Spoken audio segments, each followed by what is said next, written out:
This is the forest of Naimisharanya. We're reenacting the pastime of the sages coming together to discuss the Srimad Bhagavatam. The sages were looking for a path through the Vedas to elevate themselves in this world, but when they met Sutta Goswami, then they became convinced of the highest path, which is pure devotional service. So similarly, by the association of Srila Prabhupada, thousands, millions of people around the world who are convinced that the process of happiness in life would be economic development, for instance. When Prabhupada was first in India, after being in America for some time, he noted several times that people weren't coming, because already India was looking towards the West, thinking if we can just have industrialization, perfection of management, we get our supply chain going a little better, we got to lean into it a little harder and we'll be happy. Technical schools sprang up. Nehru thought that if we just have technical schools, we'll lead the world, and India has, and tech. But it didn't make any appreciable difference in the happiness of the people. As Prabhupada pointed out many times, you've forgotten what really makes you happy.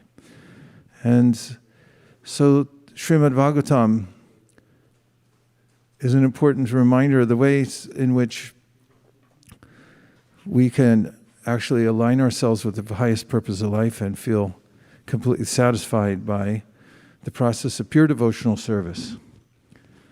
And hearing Srimad Bhagavatam is one of the 5 main processes of the path of bhakti, or devotional service. It's mentioned in the Srimad Bhagavatam itself that just by hearing Srimad Bhagavatam regularly, all of the obstacles within the heart are removed by the help of Krishna. He's the suhrit, or the best friend that we have. And when he sees that we're sincere about making advancement in devotional service, then he helps to remove the obstacles and give us a clear vision of the path going back home, back to Godhead. And so this is an unassailable service to sit and hear the Srimad Bhagavatam, the assembly of devotees in Naimisharanya. And we'll begin by singing a song that Srila Prabhupada introduced to the world. It's Bhaktivinoda Thakur's song about his own deities and about the spiritual world. Prabhupada said it's a complete summary of the spiritual world and the way that the devotees there are in loving relationships with one another. So in bhakti, just as in any form of yoga, we understand that the purpose is to control the mind. And in the Gita, Krishna says, Manmana bhava mat bhakto.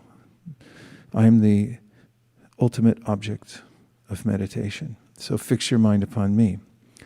So there are 2 ways to fix the mind. One is by the will.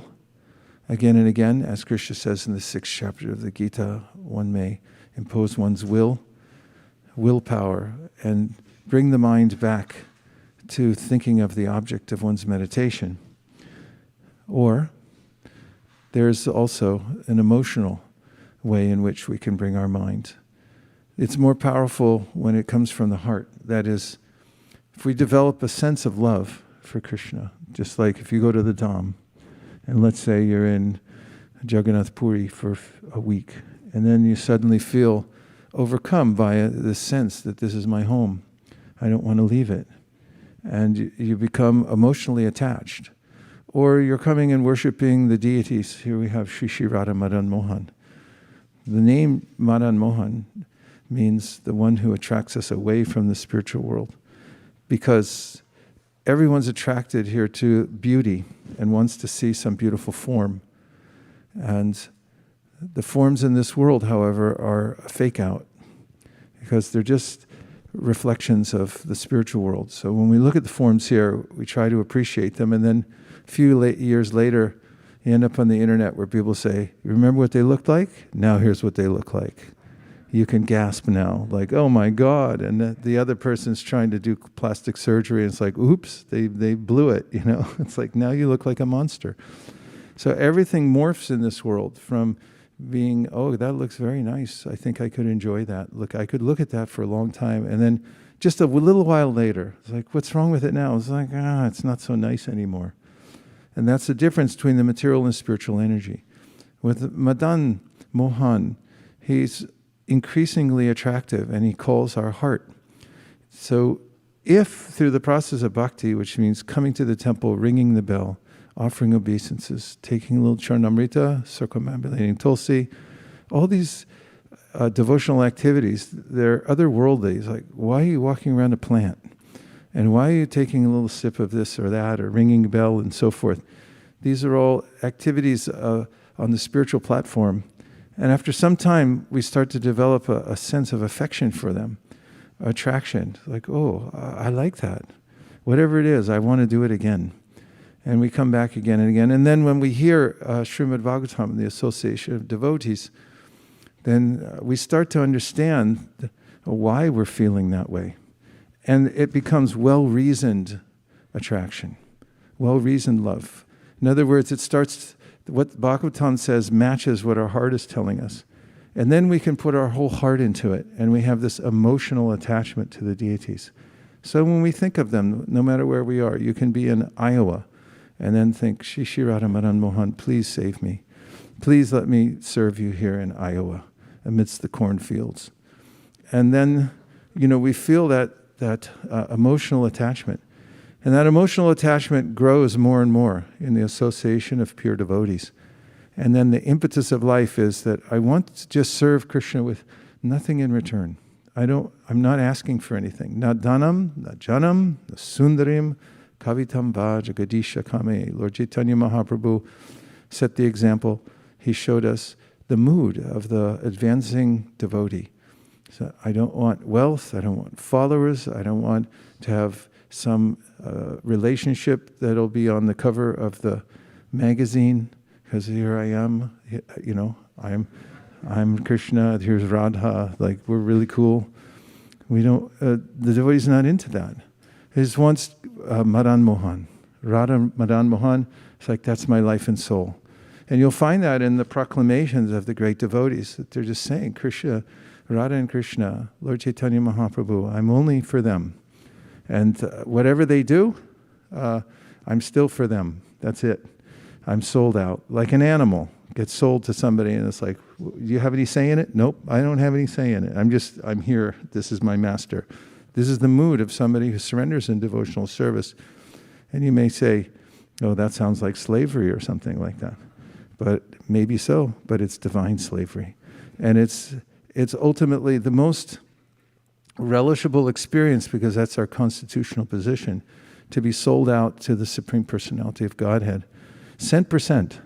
And if it's cent percent, which means 100%, then we feel fully satisfied. Savai pumsam parodharmo yato bhaktira dhoksaje ahaituki apratiyata yatma suprasidati. Then the self feels happy, when it's 100%.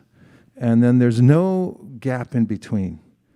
There's no gap in between. I'm always doing devotional service. Whether I'm at work, at Intel or Google, I'm still doing devotional service, because one is thinking this work is for Krishna. And when I come home, then I take a bath, and I sit and I chant in my little temple room that I put up in my closet. And Krishna's here, Krishna's everywhere. And we go on with our practice of devotional service throughout this lifetime. And then gradually, whatever obstacle was there that was holding me back, I didn't have the strength. I knew what I wanted to do, but I couldn't do it. That gets removed gradually, and one feels, yes, now I'm stronger. I feel it myself. The process is working. And nothing succeeds like success. We feel it working, and then we say, yes, this is real. And then gradually, one gives one's heart fully to Krishna, and we can constantly think of him. And then the songs, like the one we're about to sing, is always attractive. It's not like, oh, we sang that before, and I'm not interested anymore. No, it becomes deeper and deeper. This is the spiritual sound vibration. Every time we sing it, it has new meaning, and it causes my heart to go closer to Krishna. So we'll sing this song, Jaya Radha Madhava. Om Namo Bhagavate Vasudevaya.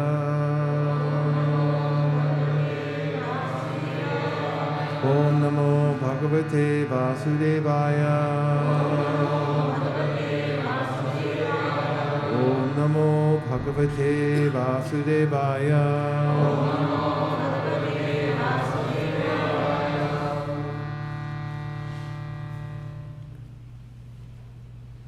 Narayanam namaskritya Naram Chaiva Narottamam Devim Sarasatim Vyasam Tato Jayam Udiraye.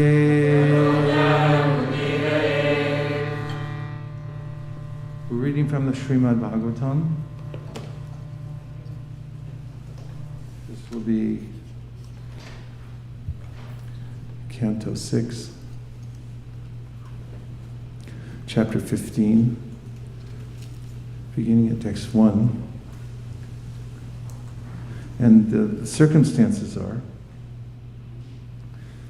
something that we might be able to relate to, in that when great trouble comes to our life, there's a way in which we look for higher ground. Before trouble comes, of course, there's always some trouble, but there's degrees. And when it gets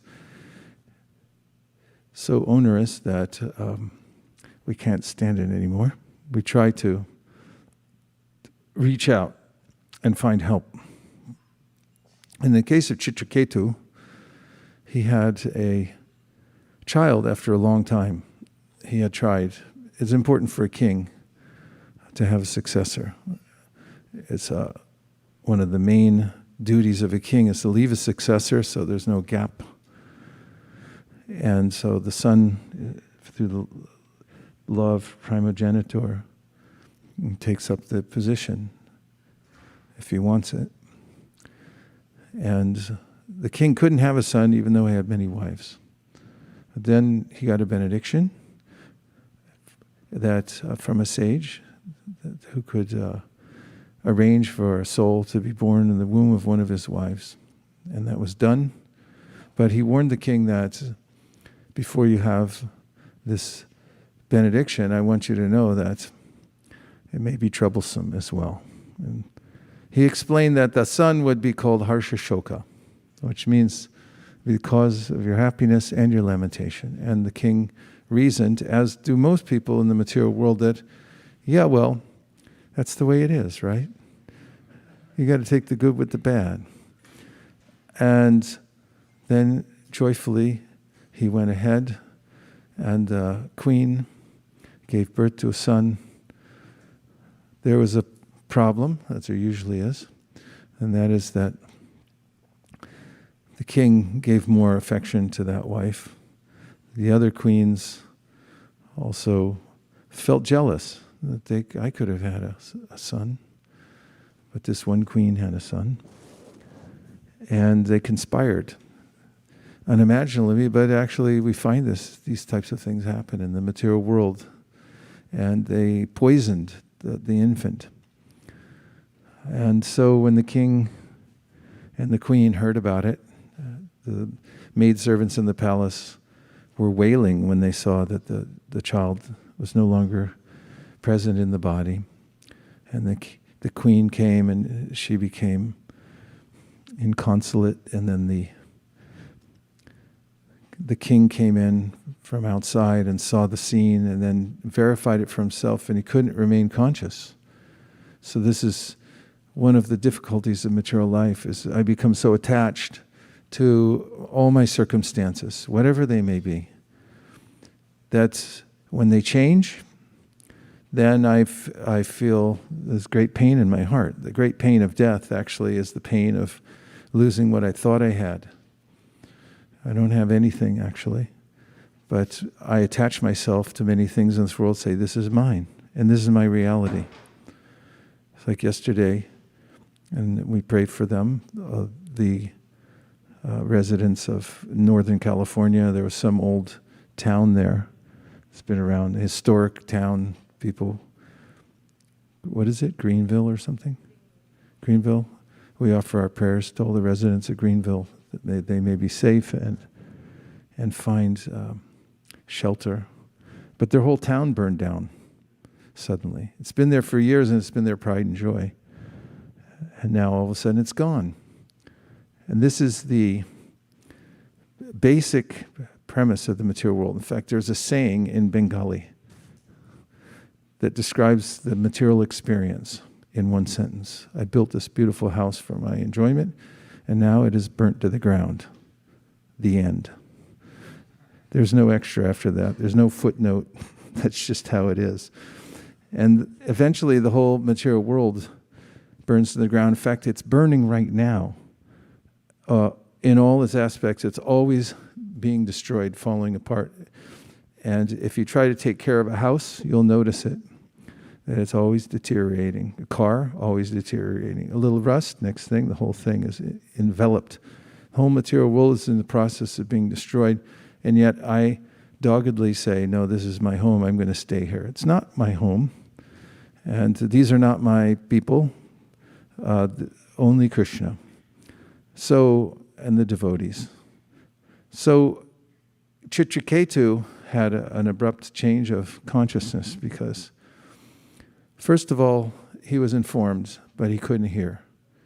And then when the great tragedy came, he became overwhelmed, and then there was what we call a teachable moment.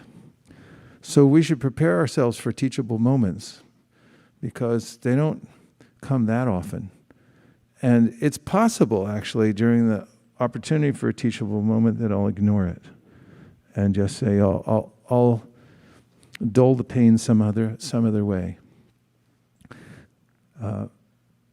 But King Chitraketu was a great soul, and therefore he rose to the occasion, and so did his gurus. Narada and Angira came back to meet the king just at this time when he was most suffering.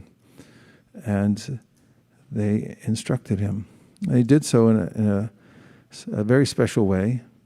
They had the power, the siddhi, to be able to bring that particular soul back into the body and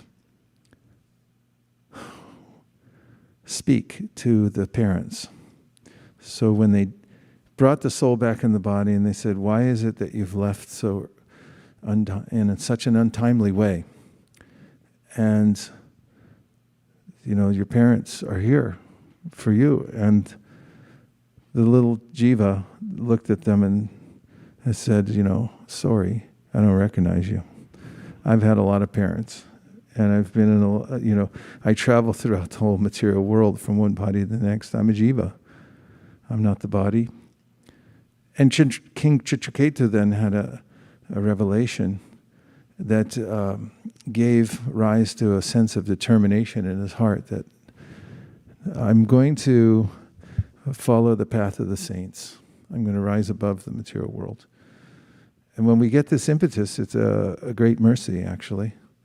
It may come to us in a variety of forms by meeting a serious devotee or a combination of having a very challenging time and then meeting a serious devotee, or after many lifetimes of going through the same thing over and over again, there's a feeling that has arisen in my heart where I'm going to really try for this, and I already started in my last life, so it seems natural in this life, like why would I get involved?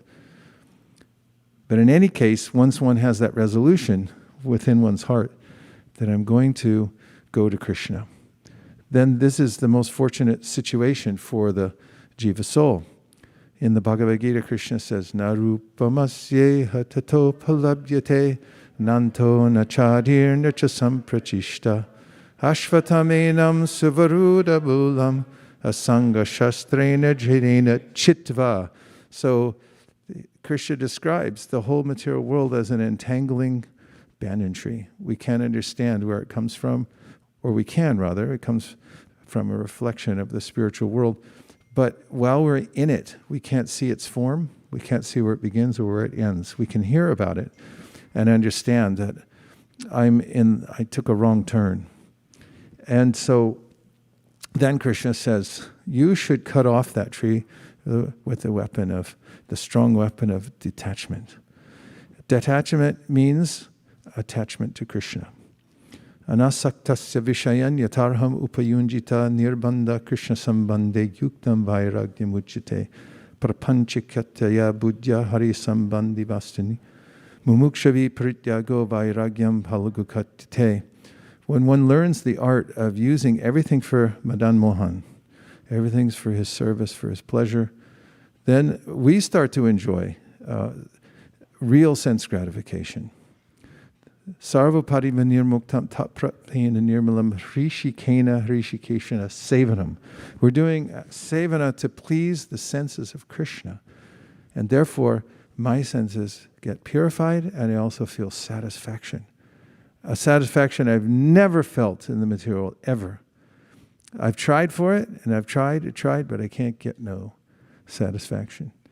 And so the soul who comes to this conclusion by association and then says chitva, then tatakpadam ta parimargitavyam. Parimargitavyam means now I'm free to go on parikram. Parimargitavyam, you go on the marg.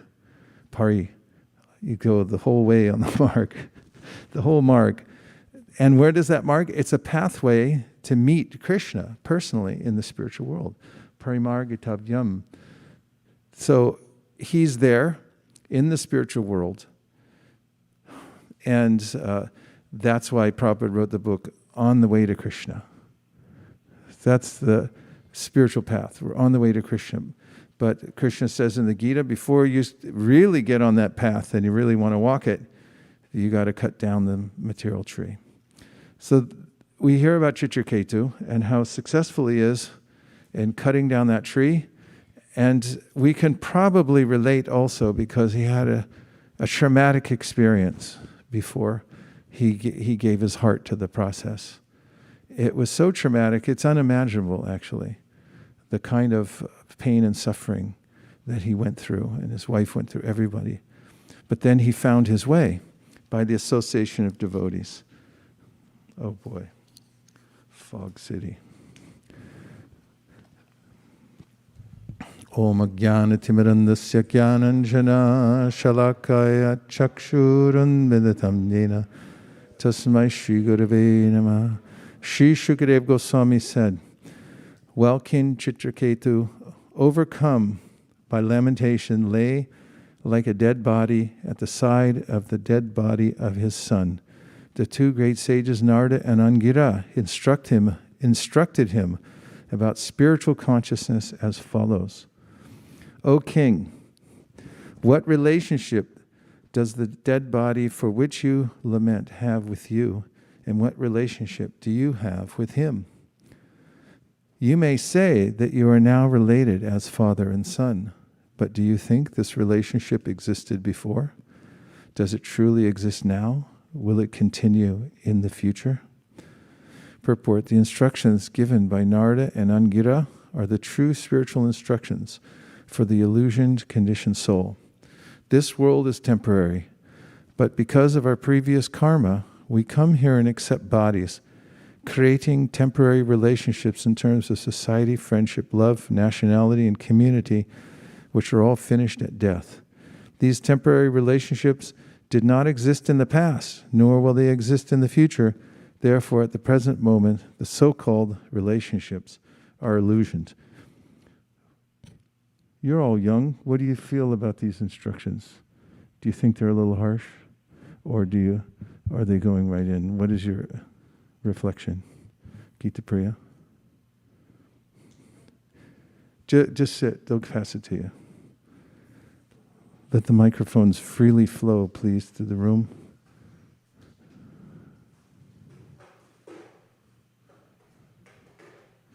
Collect them. Trade them with your friends. There's one. Don't we have several? 2, 3. Okay, tell us. How do these instructions strike you as a young person?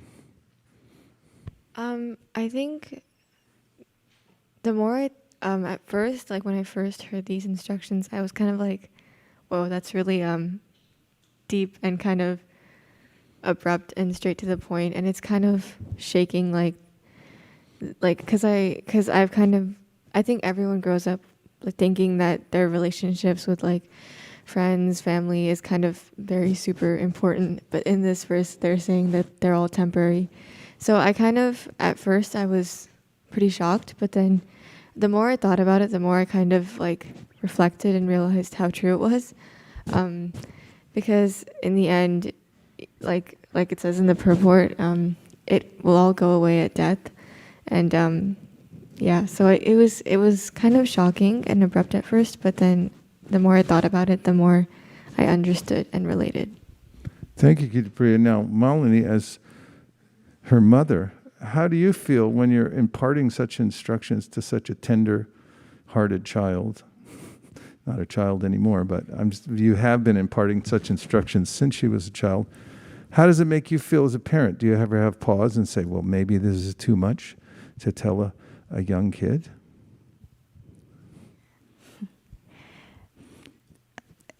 Externally, it may feel it's too much, because as a young child, to hear that this relationships that you're building from your childhood is all just going to go away at the time of death is shocking, as she was saying. But most of us run away from reality, thinking that, oh, it's not going to go away, it's not going to go away. But I think it's nice that these kids are understanding these concepts from the very young age, so that it's always there at the back of their mind, and when the opportunity comes, they could use this knowledge and make the right decision.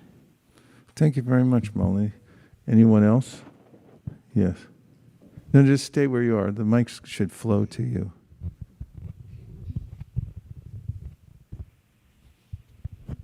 As I was reading this purport, I was really relating to the point where it mentioned that because of our previous karma, we create temporary relationships. And I was just thinking back to 8th grade. I had 2 best friends, and my 2 best friends became friends. And then they started hanging out, and they had a great relationship. And I just felt that, and as I saw their relationship become stronger, like my relationship with my 2 best friends were getting weaker. So I was just thinking about how, because of our previous karma and their karma, those relationships are bound to occur, whether I like it or not. And like it says, all of this is going to be finished at death. But I was really thinking about almost every chapter in our life is sort of like death, where these relationships do end, and then you do have to move on and continue on with life. So I just reflect. Did you feel pain in your heart when you realized you were losing your relationship with your best friends? Yes, I did. And then did you process it at that time in the way you're talking now? Or is it sort of an ongoing thing that you're processing now? No, it happened a long time ago, and now everything's fine. But in the moment, it was definitely painful and not like easy to get over. I was often questioning, why is this happening? Like, why me? But now I'm glad it did occur, because I have a better understanding of relationships and maintaining them. Thank you very much. Good to know. Anyone else? How do these types of instructions strike your ear? I think definitely a lot of people like our age, my age, they don't really like to hear this kind of stuff, like at this age, because it's like depressing kind of. But like, the more you think about it, I guess it is true, but like people don't like to hear about it because they don't want to believe in that. But like, at the end of the day, it does come down to. How do you feel? I think it's nice to be aware at this age, at least, like about the subject. So later on, like, yeah. Thank you very much. Yes? Just kind of to add on to Anushrie's point, it's really nice to know that I've like been told from a young age, not told, but I've known from a young age that eventually like death is going to come. Like it isn't it's like every day is like closer to death. You know that, and when you know that, it's kind of like you'll try harder to focus on relationships that do matter. And for us, that relationship is with Krishna. So yeah. You want to say anything? Just kind of adding on to what everyone else said. It is a very painful and like difficult thing to understand, and I still really struggle with it. But one thing nice to know or that comforts me is that relationships that you form with devotees and Krishna and Guru, they don't go under the same bodily relationships. So by maintaining them, they connect more to the soul and will actually last. Thank you. Thank you very much. Did you have your hand up? Okay. Prabhu.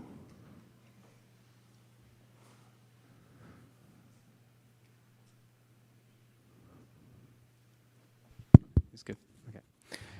I'm glad she said what she just said, because that hearing these instructions also, I'm a 32-year-old married man, and it also, when I read this, I'm also disheartened. I'm like, oh, so what's the point of even making friendships in this world?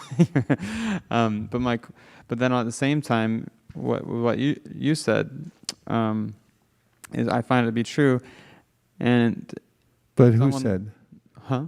Who said? What Avantika just said? Yeah, is that her name? Avantika. Yeah, what she said is that the spiritual relationships are based on eternality. And I was just thinking of Narottam Das Thakur. He wrote this song lamenting about all of his friends and his teachers and people.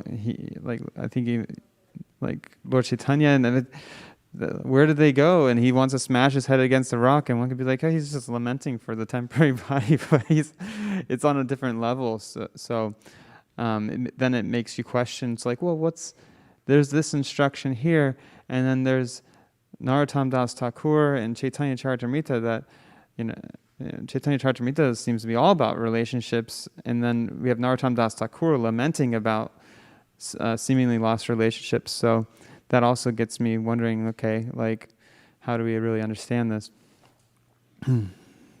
So how do we really understand it? So my understanding is that I was hoping you'd elaborate, because you probably do a lot better than I can. But my understanding is that that material relationships. This is talking about material relationships: society, friendship, love, nationality, community.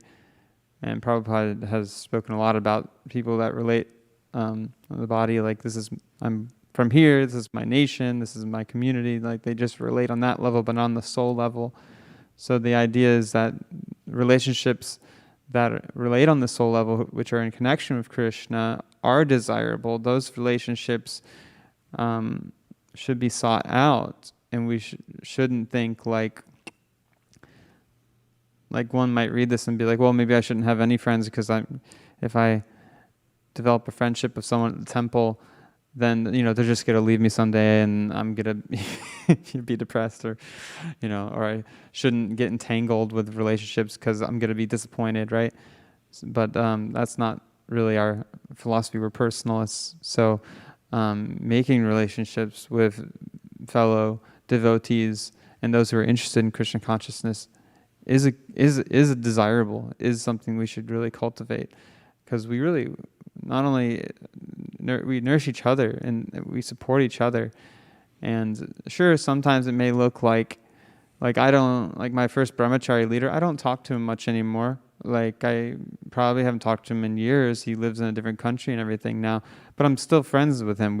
Our heart is in the same place. We still want to serve Krishna, and we want to please Krishna. And who knows, maybe even someday we'll be in the spiritual world to get together and service with each other. So yeah, that's just a little bit about how we could balance the two, how we could see the difference between what this is speaking about in devotional relationships. Thank you, Rajananda Prabhu.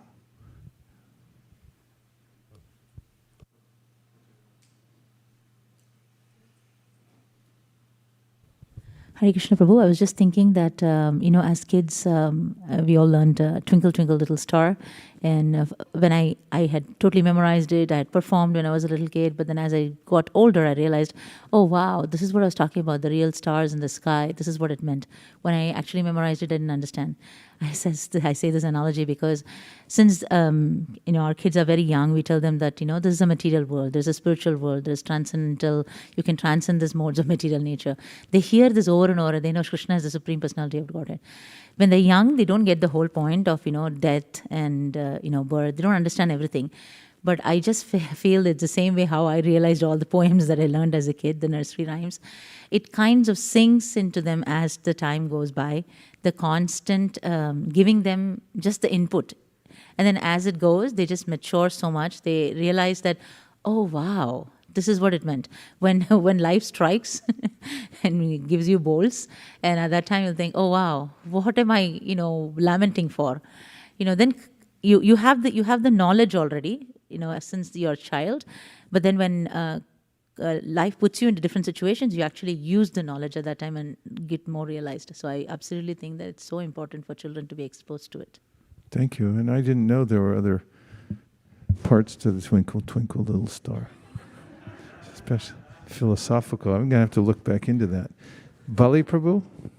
Yes, Prabhuji, I think I was just remembering one realization from Prabhupada conversation. In the Second World War, when German, they used to send their sons for the war, and then they go to the church or whatever, they prayed, but their sons did not return from the war. So they lost faith in God. Oh, why he did not return from the war? He died. So Prabhupada was saying that it is not that he didn't ask permission from God, and he was giving an example of how Draupadi was devastated when her 5 sons are killed in the war by Aswathama in the night. Definitely there will be lamentation, moroseness, but at the end she did not lose faith in Krishna. Neither she, cursed Krishna that, oh, because you did something like that. But there is a ground reality, sthita pragya, but at the same time, the pain of the mother is still revealed and expressed that way. So we should follow in the same path. What's the same path? Means not to be atheist. When there is a problem comes, people, Right. something become, they, antagonist, and they become against of God's will. But all situations we should be faithful. And how does one do that? How? How does one face catastrophic events in one's life and not lose faith in God and actually rise to the level of appreciating that this is an opportunity and rise above it? Hare Krishna. Yes. Dandavat. Hare Krishna. Dandavat Pranam Maharaj. May I? Is it okay? Vaikuntha Nayaka Prabhu? Yes, Maharaj. Yes. From Mysore? Yes, Maharaj. Hare Yes. Krishna, please go ahead. Yeah, I was actually I was also actually thinking that this knowledge can help us make even our material relationships very sweet. I was actually it's, to give an analogy, right? Like in my corporate office, there's a huge garden, and the chief gardener takes care of all the plants. But there is one particular tree that he gives special importance to. So I asked him what is special about that tree. And he said that that tree had come to our company, our organization. It had been brought in by the Prime Minister. He had planted that sapling. And since it had been given to him by the Prime Minister, he actually went the extra mile to take care of the plants. That particular tree. Whereas the other plants, he thought, okay, that is mine. I can actually nourish it or I can actually not nourish it. It's totally my call.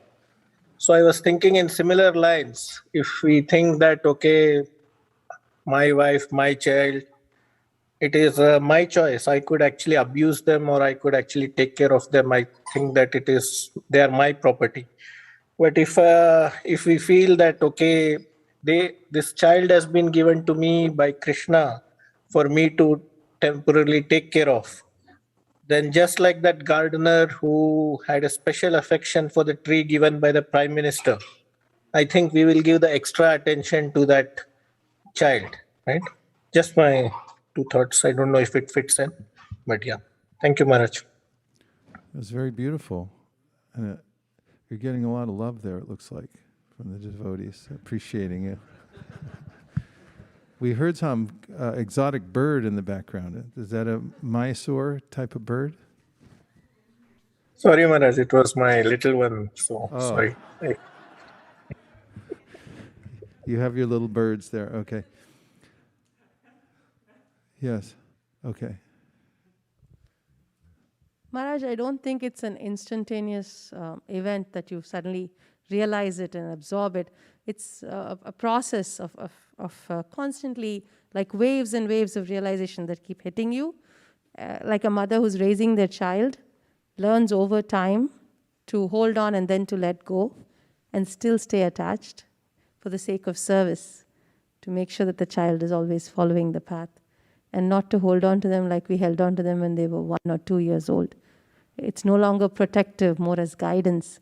And in that way, when we lose our family, our near and dear, we have to go through the stages of grief. But as we progress through the stages of grief, there are moments of realization where we understand the process. Like my father lost his mother, and I watched him go through the grief. And I know that when my turn comes, I will go through that grief.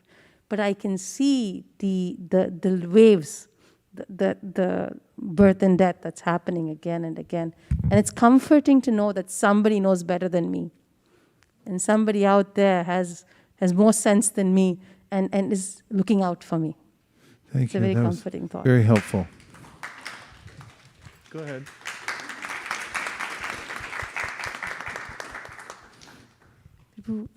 Last week in your class, somebody asked this question, and you answered, which actually which stuck to me so much. You asked about how do we rise to the occasion, especially when we are facing a difficulty. You mentioned that how we should have spiritual mentors. And I was thinking about it all week long, that at the moment where I am in difficulty, I may not be able to see things as they are, but the mentors, spiritual mentors, if you follow their instructions because they think the best for you, and try to follow their advice, then that will help us to get out of this situation. Thank you, Molly, for remembering that. And Srivata, I just comment before you say that there's Gaudiya Vaishnavism is a culture of guidance. If you notice all the great Mahajans, they all had a support system. They would take shelter of one another, and they would have their mentors. And also, we can assume, and part of the reason we're reading Bhagavatam and we hear these sections of Bhagavatam like Chitraketu, that such things will happen to us, because that's what's happening here in this plane of the universe in Martyaloka. And if we're preemptive about it, like preparing ourselves always, building our support system, and also, as Manjulakanta brought up, reviewing what is the process for dealing with this when it comes, and any incident in my life, how should I process it, even small incidents, then we're in that space where we're prepared to deal with all kinds of circumstances, whether big or small. And that's one of the main points that Krishna makes in the Bhagavad Gita, is dhiras tatra namuyate. You have to become tolerant. And so we have to learn tolerance, and the way to do it is by guidance and also hearing good instruction regularly. If we step outside of that, and then we have to come back in at that time, we're not used to it, and it may take longer, and it may be a harder situation. Like if you're not healthy, for instance, physically, and then you fall and you hurt yourself, it takes a lot longer to come back to health. If you're staying fit and then something happens, then you can snap back. And spiritually also, if we assume, hope for the best, assume the worst, and I keep myself always in a ready state without being a fanatic, and still being able to relate to everyone in a loving, normal way, but I still have this clear guidance from Bhagavatam and from my mentors, and I'm staying in a prepared mind, then I can take advantage of those situations as teachable moments, and also the processing may be not as arduous, and it may not be as long, as we'll hear from Chitraketu. Please, Srivats. I was thinking about the question that was brought up after Balimardan Prabhu's reflection about how does one go through certain circumstances without losing faith in Krishna. And I found that understanding Siddhanta completely in this situation is vital, and because if one is able to consolidate logically in their head about like, this is what's happening right now, and understand from scripture and from the previous acharyas that there's a proper explanation to all of this, there won't ever be a situation where one will ask the question of, Krishna, why did you do this? Oh, Krishna, what's wrong with you? I became your devotee and now you're doing all of this to me. And such questions will never come up when one understands about how the Lord acts and what the Lord is like in general, like his attitude towards certain things in the material world. And I was thinking about that because oftentimes, a lot of the time, people will say like Krishna has a plan, but sometimes I feel like oftentimes if someone doesn't have as much experience in Krishna consciousness, they might look at that and think, why does Krishna's plan have something to do with giving me such great suffering? Why does Krishna get some weird like twisted joy out of this or something? And it's a genuine question people get. And I was thinking that this is when, like, I mean, as you said, Bhagavatam classes and all of this comes in so handy. And one is able to just, like, in such situations, immediately, like, the remembrance of such Siddhanta and verses just come into one's mind, and one is able to be like, oh, okay, this is what's happening to me right now. And immediately the pain is greatly, greatly reduced. Thank you very much. I'm going to read a couple more verses, Pavani Bhakti, and then I'll read a couple more verses, and then Manjula Kanta. Thank you, Maharaj. I was reflecting on this, that relationships are illusions. And I was remembering the recent episode where Anshu and Balram went to Denver. And both the parents kept texting them every day, Haribol, how are you doing? Let us know how things are going. And every day, Haribol from our side, no response from their side. And as parents, we kept saying, oh, take care that you go on the flight properly, you're standing on the... We kept giving instructions, no response. And that time, we both were thinking, are we parents or we are not? Like, who are we? And I really was not actually affected by this situation because, in my mind, I was thinking yeah, he's our son, but, eventually everything is going to go away. We have ourselves left our parents. So at the same time, I was thinking that, at least we are in this consciousness and it really didn't matter. But it does matter when the kids, they have their birthday and they said, oh, parents, we don't need parents. I'm like, okay, we did your birthdays all these years. But these are like the slap on your face sometimes, what's going on? But at the same time, we did the same thing for Krishna. He's like, we'll be always there for our children, and that the same way Krishna will always be there for us. And that's the bottom line. Like how we feel so bad for our kids if they go wrong or if they don't come back, the same way Krishna is feeling so bad that, we left him. So I like that whole philosophy of, it helps us in the life. Yeah. Thank you, Maharaj. Yeah, that's very practical. And that's why it's nice kids go off to the ashram for a while. Because, you get realization in that way. Manjula Kanta, go ahead and then I'll read. Gurmaj, I also wanted to add that we look at devotees and think they have blissful lives. They do. They truly have blissful lives. I don't think I would exchange this for anything else, because the kind of association I live in, it's kind of a little bubble of swarga. But at the same time, when we associate with devotees and personally connect with them, we realize everybody has their own problems. Somebody's child is sick, somebody's financial issues, somebody crashed their car, someone else's kid is, there's so much going on in their lives. Watching devotees and seeing how they are able to rise to the occasion, they're like living proof of the fact that we can work in this world and still be able to detach from it and keep functioning at a higher level.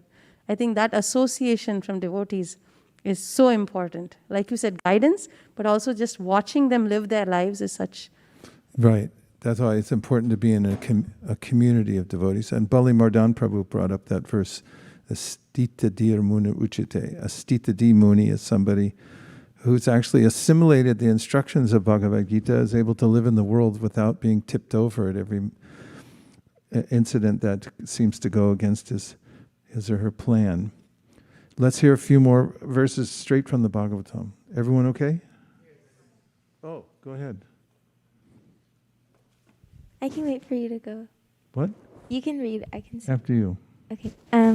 So just continuing what like Sakeshwari Mataji was mentioning about like her twinkle twinkle little star story, but in relation to like the things that we hear as children, that everything's temporary, the material world's bad, spiritual world's good, and when you're younger, I feel like you just immediately agree to it, but then as you grow older, you actually have to digest and internalize what you're learning, and that process is pretty difficult, and especially like what we're speaking about today, about all relationships being temporary.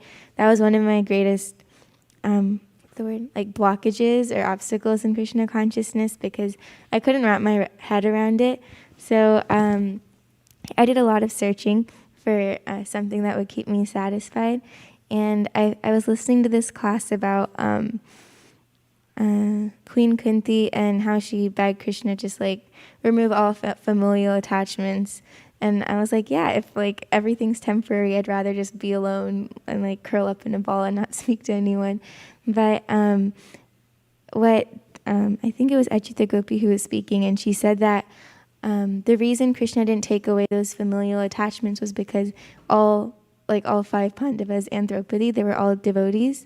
So by keeping your relationships and the people surrounding you being devotees, then you remain eternally connected.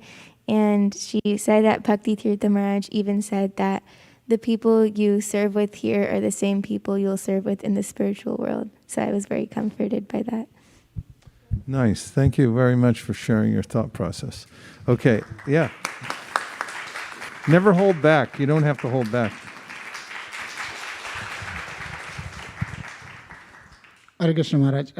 Just wanted to add 2 points. One, when we have a fear of losing, there's a regret in your mind. Oh, I wish I could have done these things for this person, So, one philosophy which I try to do is that make the best use of what we have the time today, because later on regret you cannot do anything. So, and then just to supplement my this theory, I saw when I went to the hospital for little Gauri once, and I met Nirukula Mataji there. And I was just moved actually seeing her there non-stop for every day. And I was even thinking about whether she's cooking for you or not. In my personal own way, sorry about that. But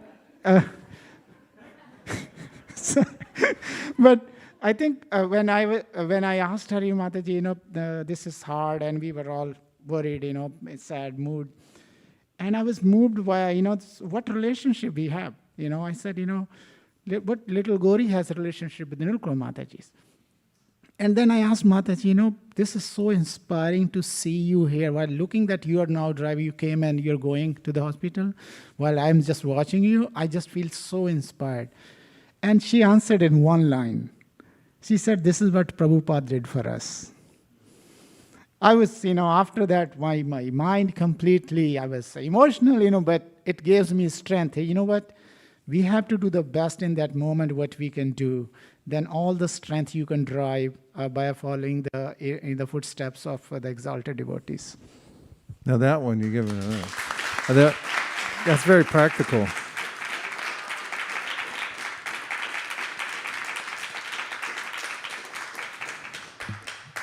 I think by discussing, we're getting a good synthesis because, it's not curl up in a ball, and it's also not just like embrace the material world and say, that the ideas in the Bhagavatam are, objectionable because they're too harsh and so forth. But there's a way in which, while we understand we're in temporary relationships, that we should do the best we can to express our love and appreciation for the devotees, and what to speak of other people. I mean, sometimes we say, okay, just devotees, other people too in our environment, they may have a semblance. You never know what's going to happen with them as far as their future goes in their devotional service. Of course, Bhagavatam says avoid people who are against Krishna and to put up a fight, but Bhagavatam says even if you do avoid them so they don't become more offensive, you should pray for them. So there's not this sense of complete isolation that we only love devotees. No, we should love everyone. That's why we do Sankirtan, and we try to make relationships with all living beings. They're just on different levels. And I liked your point, Radhakripa Prabhu, about remember that what we have here, or any relationship with other living entities, is very special. So express it while you can. Try to take advantage now of giving them your heart in Krishna consciousness. And also, if you have something to say to people, say it while you can, because you never know when you're going to lose the opportunity. So now I'm going to read a couple more verses. This is number 3.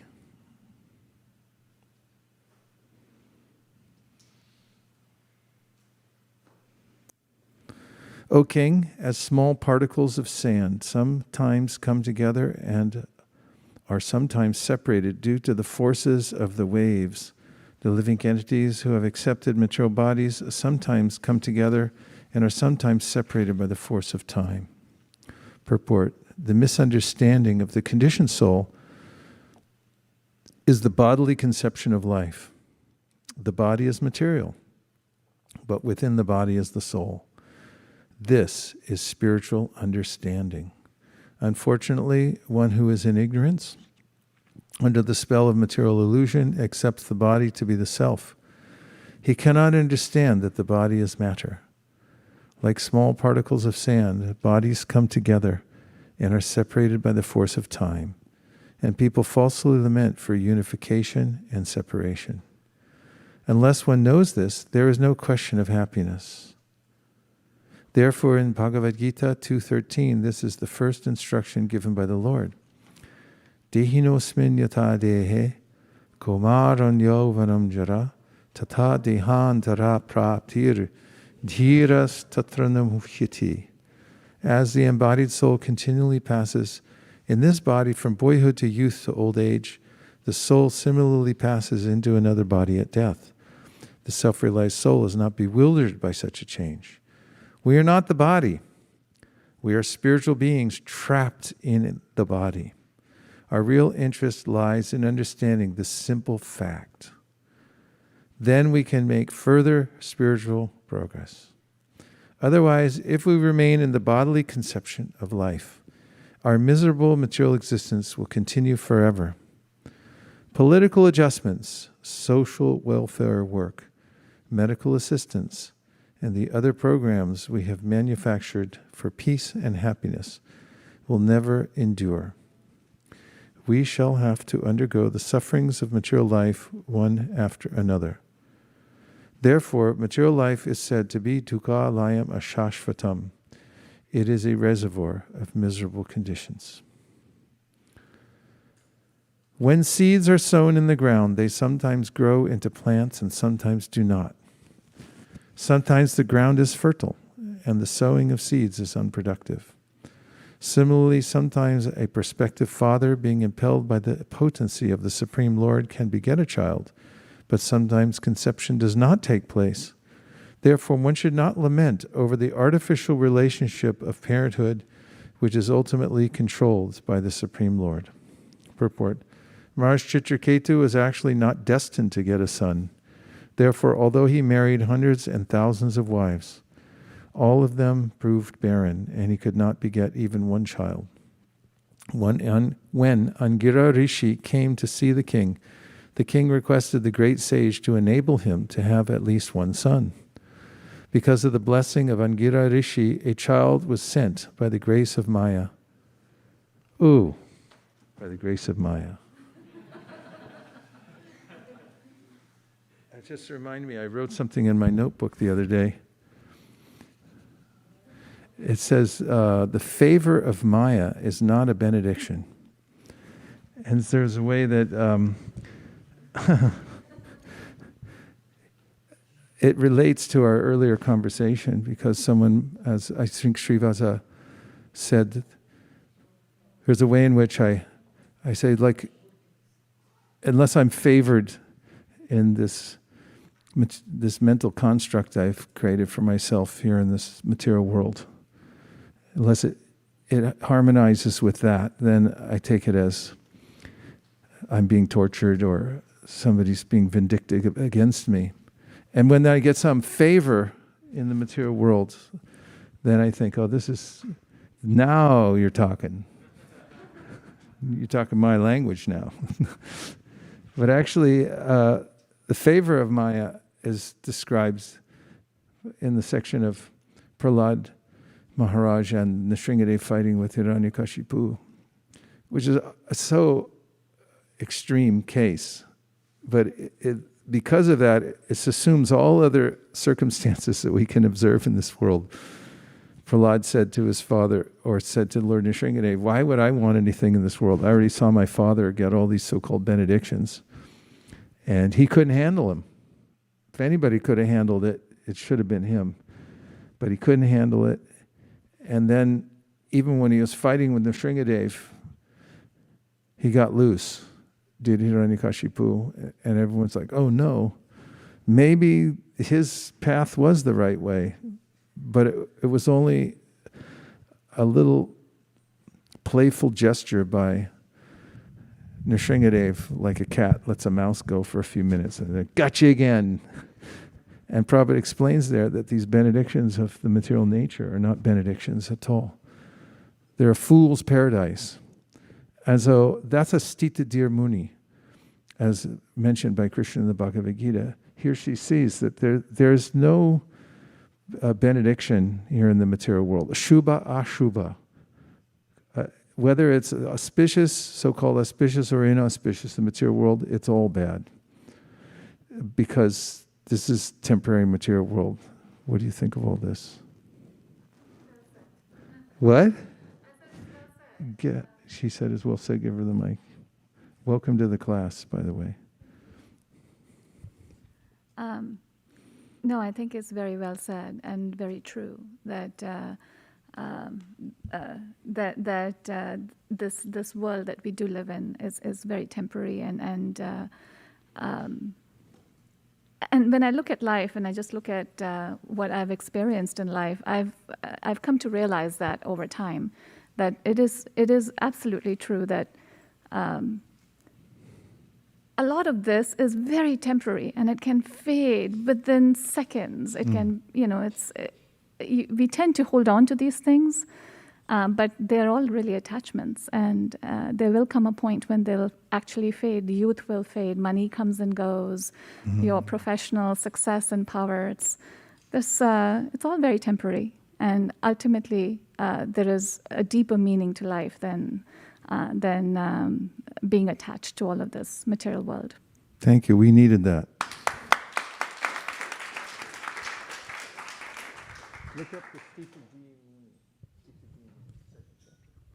Hare Krishna Prabhu, I was just thinking about Chitraketu Maharaj. He had so many difficulties. He had the child, and the child passed away, and then, of course, and then he becomes the Gandharva, and he gets cursed by Parvati, and then he becomes Vritarasura. I was just thinking that even though all these things all was a negative in real sense, material sense, he achieved the highest. Even when he was fighting with Indra, he lost the war. So I was just trying to think that, of course, I'll never pray for difficulties, but when we are having a difficulty, most people will think that, in the material concept, they'll think that, oh my gosh, why is Krishna doing this and all. But in true sense, when you look into it, it's actually giving you an wide opportunity to, really advance ahead and just go back to Godhead. I was just reflecting on that. Yeah, that's the classic prayer by Queen Kunti, where she mentions that Vipada santata sashvat tatra jagad guru bhavato darshanam yatsya apunar bhava darshanam. She actually prays like, let these difficulties come again and again. It's not like she's praying for them actually, but she's saying basically, let it come. It's happening anyway. It's not that they're going to stop if I say, please, no more. And it's like, okay, that's not how it works. So she's saying, let them happen. This is the way it is. But each time they do, let me take full shelter of you, Krishna. Let me use these as a way to remember you and take shelter of you. And I like what you said about the Lakshmi, this Chanchal, comes and goes, spend time amassing wealth, and then somehow or other, your 52nd cousin needs a brain transplant, and you got to pay for it. The first experimental transplant of the brain, and then whatever happens, it comes and goes. But in the Shastra, the Stita Dhir Muni is somebody who understands that we're on the material side, we get what we get. You don't have to be overheated about it. In fact, you shouldn't be. Just be methodical but dispassionate and doing your duty in the material world, and save the balance of your time for spiritual enlightenment. Somebody, yes, Krishna. Give Bhakta Krishna the mic. Everyone okay? Okay. Hare Krishna, dear Srila Gurudev. Please accept my prostrated obeisances of Krishna Srila Prabhupada. When I heard the grace of Maya, I remembered you used to say, "It by grace of Maya bones comes dukhi," So yeah. That's from the verse. Yehi samsparshaja bhoga dukkha yonaya evate adyantavanta konteya nate shuramate Buddha. So a Buddha, an intelligent person, someone who's practiced DSI, deliberate spiritual intelligence, has come to the point of understanding that whatever kind of interaction I have with the material world, the kind of, what is it called, a Hladini samskar. Hladini means the happiness that I get in the material world. Those are very dangerous actually, because once the samskar goes in my mind, like I have an experience here in the material world, I try it, and oh, that was very nice. Even though the subsequent times aren't as nice, they never are in the material world. Like, how come I can't enjoy this? Still, the samskar of pleasure is there in the mind, so I keep trying over and over again, even when it's beaten to death, and it's no longer, that's horrible, no longer available. So, dukkha yonaya evate, somebody considers that this kind of happiness in the material world, the yoni, it's the womb of little Dukhi. And he comes out, here I am. And it's like, Dukhi, please, no, don't come. And like, no, I'm here now. And it's like, where'd you come from? Well, it was your engagement with the material energy. You invested in it, you put your glance there, you went into it, and now the little Dukhi's here. And you live with little Dukhi. And that's what you get. So Krishna says, a wise person, Buddha is like, no more Dukhi. I'm fine over here. I'll just keep calm and do my japa. Okay, go ahead, Prabhu. Is it you? Oh, okay. So I interrupted Prabhupada, and I'm going to read the Stita Dhir Muni and then come back to the point about Maya. But this is a very important verse. I think we'll benefit from hearing from 256 in the Gita, where Krishna says, Dukeshvanu vigna manaha, sukeshu vegataspраha. You know, the sages, anyway. Vitaraga bhaya krodha stita dhir muni uchite. One who is not disturbed in mind, even amidst the threefold miseries, or elated when there is happiness, and who is free from attachment, fear, and anger. Free from what? Is called a sage of steady mind, a stita di muni. Here's the masterful, as all of them are, purport by Srila Prabhupada. The word muni means one who can agitate his mind in various ways for mental speculation without coming to a factual conclusion. It is said that every muni has a different angle of vision, and unless a muni differs from other munis, he cannot be called a muni in the strict sense of the term. Nasa vrishir yasya matam nabinnam.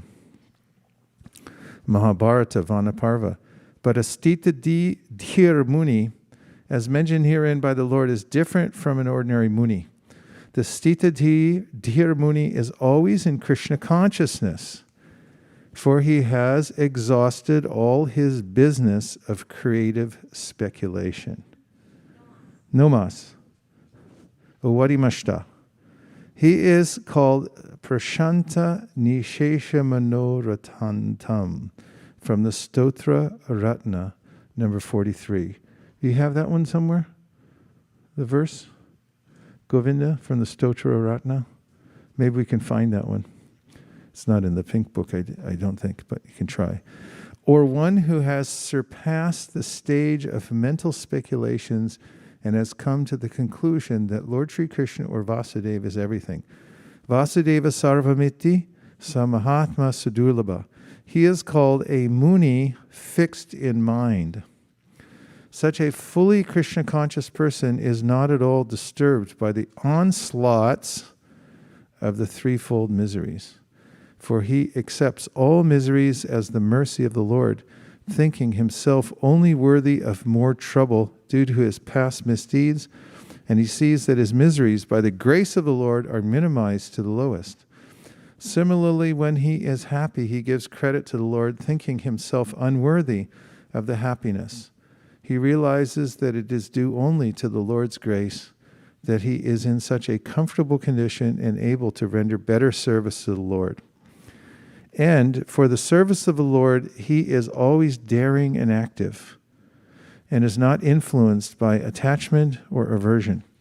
Attachment means accepting things for one's own sense gratification, and detachment is the absence of such sensual attachment. But one fixed in Krishna consciousness has neither attachment nor detachment, because his life is dedicated to the service of the Lord. Consequently, he is not at all angry, even when his attempts are unsuccessful. Success or no success, a Krishna conscious person is always steady in his determination. And now I'm going to finish the purport. I interrupted it. This is from Political Adjustment, Social Welfare Work, Medical Assistance, and other programs we have manufactured for peace and happiness will never endure. We shall have to undergo sufferings. I said that one. And then did I read 4?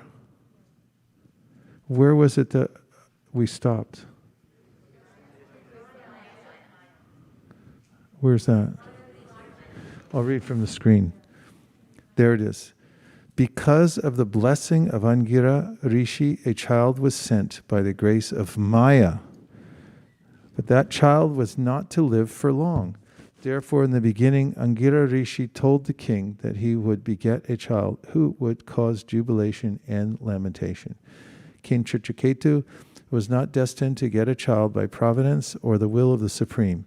Just as sterile grains cannot produce more grain, a sterile person by the will of the Supreme Lord cannot beget a child. Sometimes a child is born even to an impotent father and sterile mother, and sometimes a potent father and fertile mother are childless. Indeed, sometimes a child is born despite contraceptive methods, and therefore the parents kill the child in the womb. In the present age, killing children in the womb has become a common practice. Why? When contraceptive methods are taken, why don't they act? Why is a child sometimes produced so that the father and mother have to kill it in the womb? We must conclude that our arrangement of so-called scientific knowledge cannot determine what will take place. What is enacted actually depends on the will of the Supreme, on the Supreme Will. It is by the Supreme Will that we are situated in certain conditions in terms of family, community, and personality. These are all arrangements of the Supreme Lord according to our desires under the spell of Maya, illusion. In devotional life, therefore, one should not desire anything, since everything depends on the Supreme Personality of Godhead. As stated in Bhakti Rasamrita Sindhu 1.1.11, Anya bilashita shunyam yana karmanyadavritam anukulyena krishnanu shilanam bhaktirutama. One should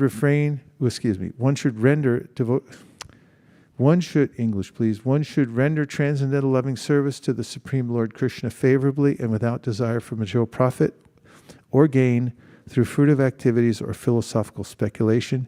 That is called pure devotional service.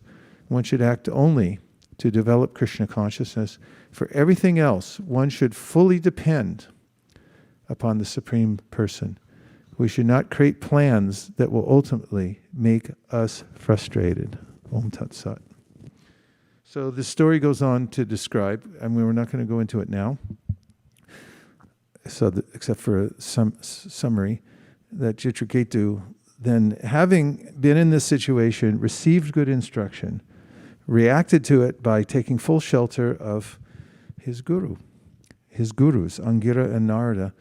He took initiation, a mantra, and he was so intent on contacting Krishna that he chanted the mantra with great sincerity and was able within a week to attain perfection. And he became the great sage. Chitraketu later became Vritrasura and then went back to Godhead. So there's a lot more to say about Chitraketu, and we'll hear in some subsequent classes about him. But before we go, we'll have a little bhajan.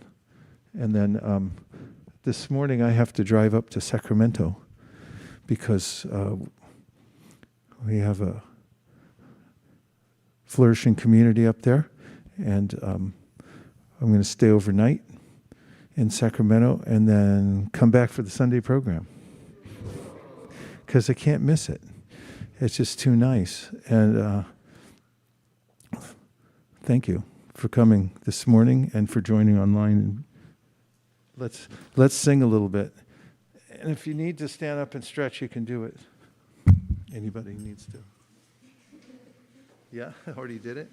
Or you did? I don't know how the sages at Naimisaranya did it. They were there for 1,000 years. But I do know one thing is when, of course, physically, I mean, one of the reasons to stay in his best, to stay fit is so that, I mean, the reason people perform Hatha Yoga in the first place, and from the Yoga Sutras, Patanjali barely mentions it. But in the context, he said it's so that you can sit and meditate. And one of the reasons to keep oneself fit is to be able to stay and listen. But it actually is an acquired taste. Oftentimes, you know, if you get used to sitting and hearing for 10 minutes, that's what you're used to. So after at the 11-minute point, you start going like, what do we do now? But it's good to practice listening and having a spiritual conversation for long periods of time. Don't you think? Yes. Okay, thank you very much. Vancha kalpadrivascha kripasinabhevacha patitanam bhavanebhyo vaishnavebhyo namo namaha. Gaur Premanande Haribol.